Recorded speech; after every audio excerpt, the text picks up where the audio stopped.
पश्चिम Asia में जारी जंग के बीच अमेरिका ईरान के खिलाफ किसी भी वक्त जमीनी कार्रवाई कर सकता है। द वॉल स्ट्रीट जर्नल की रिपोर्ट में यह दावा किया गया है कि ईरान में अमेरिका 10,000 अतिरिक्त सैनिक भेजने पर विचार कर रहा है। ये तैनाती पहले से मौजूद सैन्य बलों से अलग होगी और हालात के तेजी से बदलते समीकरणों के बीच एक बड़ा रणनीतिक कदम इसे माना जा रहा है। रिपोर्ट्स के मुताबिक ये अतिरिक्त सैनिक 82वीं एयरबोर्न डिवीजन के करीब 5,000 नौसैनिकों और 2,000 पैराट्रूपर्स के अलावा होंगे।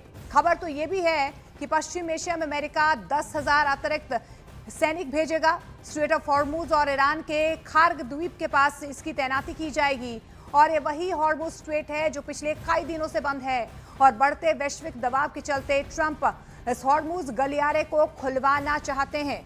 खार्ग द्वीप पर कब्जा करके ट्रंप ईरान की कमर तोड़ना चाहते हैं और यही वजह है कि लगातार यहां पर अब ये कहा जा रहा है कि जमीनी जंग की तैयारी अमेरिका की तरफ से की जा रही है। खार्ग द्वीप से ईरान अपने कच्चे तेल को दुनिया भर में भेजता है, जिन्हें पहले ही खाड़ी क्षेत्र में भेजने के आदेश दिए जा चुके हैं। सूत्र तो ये भी दावा कर रहे हैं कि इन सैनिकों की संभावित तैनाती ईरान के प्रमुख तेल निर्यात टर्मिनल खार्ग द्वीप के पास हो सकती है और ये इलाका ईरान की ऊर्जा सप्लाई का अहम केंद्र माना जाता है।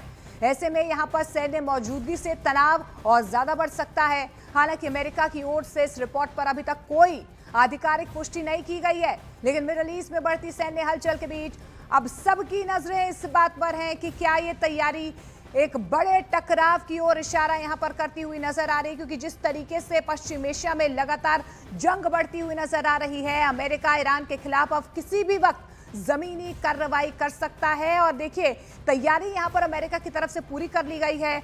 हलचल जो है मिडल ईस्ट में लगातार बढ़ती हुई नजर आ रही है, लेकिन इस बीच देखिए जिस तरीके से फारस की खाड़ी के किनारे मौजूद 7 देशों में अमेरिका के करीब 50,000 सैनिक पहले से ही तैनात हैं। कुवैत में अमेरिका के आपको बता दें 13,000 से ज्यादा सैनिक हैं। कतर में आपको बता दें 10,000 अमेरिकी सैनिक हैं। बहरीन की बात कर लेते हैं, वहां पर किस तरीके की तैयारी नजर आ रही। बहरीन में 9,000 है और इसी तरह यूएई की बात कर लेते हैं तो इसी तरह यूएई में करीब 5,000 और सऊदी अरब में 3,000 अमेरिकी सैनिक हैं। और इसके अलावा देखिए हम आपको बता रहे हैं, देखिए यूएई की बात कर लेते हैं 5,000, कतर में 10,000, बहरीन में 9,000, कुवैत में 13,000 और आप देखिए इराक में उसने 2,500 सैनिक तैनात कर रखे हैं, जबकि ओमान के बंदरगाहों का इस्तेमाल अमेरिका हथियार और गोला बारूद लाने के साथ साथ अपनी नौसेना के लिए यहां पर तैयार करता हुआ सीधे तौर पर नजर आ रहा है।